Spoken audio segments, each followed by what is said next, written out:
Well, Rory, this is one of those occasions when we ask you to put into words something which I guess is very difficult to put into words, but I wonder if I could ask you, what's the overriding memory do you think you'll take from that day?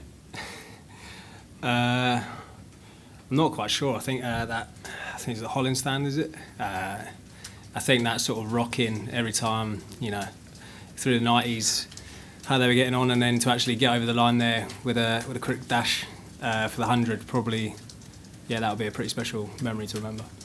And what enables you to produce an innings like that, Rory? Because I know you'll have had all your years playing county cricket, but everybody from the outside would see a day like today as a big step up. Did it feel like that? No, I just tried to stay level, in all honesty. And it's quite a slow wicket and quite an attritional wicket, in a silly way that probably suits how I go about my business. And it was just nice to just sort of keep going and stay on the treadmill and be as stubborn as I could be. And how difficult was it just to keep the energy levels? I mean, mentally or physically? I mean, how tired were you by the time you actually got to the 100?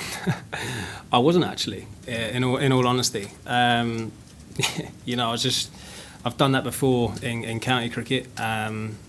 So I've got experience to draw upon, and just replicating it with the crowd going, it's pretty easy to stay fairly present in what's going on. And how many are you going to make tomorrow? Good question. Don't know. Hopefully, I've still got a few more left in me, and hopefully, we've still got a few more left in us. Well, from here, on the right. Can you talk us through your week from the Ireland Test, which didn't go the way you'd hoped it would, and then how did you sort of turn things around mentally and technically as well? I went to someone who knows me since I was the age of 6. He's been coaching me, and I just asked him what he reckoned, and he gleaned out a few thoughts of me, and then I just tried to put those into practice. Just tried to get a bat in hand as much as I could over the last probably 4 or 5 days in between this, and just replicate what I was doing and stay true to what's got me to where I've got to. It may have been, yeah. We'll just do David at the front and David behind. All right, congratulations. Thank you. You were in the 90s for, I think, about nearly an hour and about 34, 35 balls. What were your thoughts?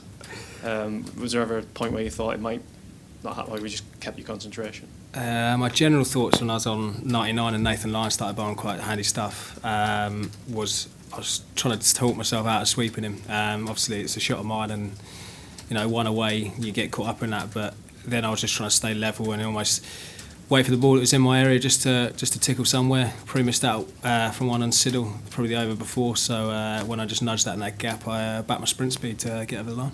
And did you know instantly? I mean, obviously you celebrated. Did you think it was tight at all when you got it? No, I knew I was in. Rory, how much did you enjoy the whole ground singing your name and to the Ali Cook song as well? It was a pretty cool experience. I didn't know it was an Alistair Cook song, so that's also a pretty cool thing. But it's just it was a wonderful experience, and hopefully I'm not done yet, and hopefully we can push on in the position we're in tomorrow.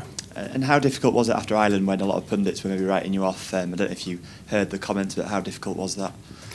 I literally buried my head in the sand to all sort of comments and media and that sort of stuff, and just tried to get myself around people and teammates and coaches that back me, and I tried to back my own skills and see it as another opportunity to try and nail down a spot. Dean, Andrew, and then one more.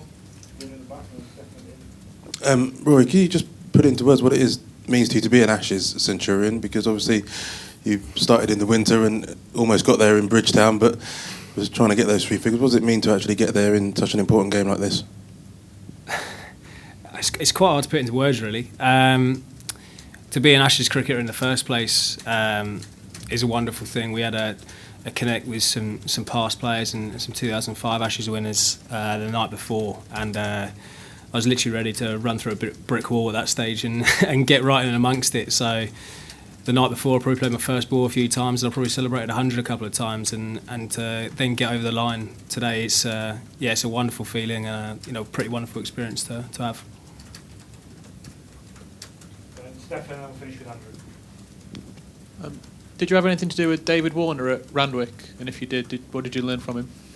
I opened the batting with him in one 2020 game, and no, I didn't have a great deal to do with him. Andrew.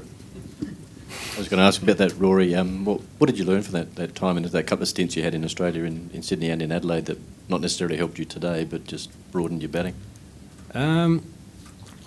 Well, in Adelaide, went to Darren Lehman, and it's quite an intense thing in itself. A lot of running, a lot of batting, and Sean Seager, the man who heads it up there, always used to say, "Find a way," and that's probably something that stood me in good stead throughout my career. And the times in Sydney, it's just I found getting myself to different places and having different experiences, surrounding myself with different teammates, different people. It's a really good thing just to broaden yourself, not as a cricketer, but as a person as well. So, it's had some very enjoyable times out there, and probably a big thank you to all of my clubs.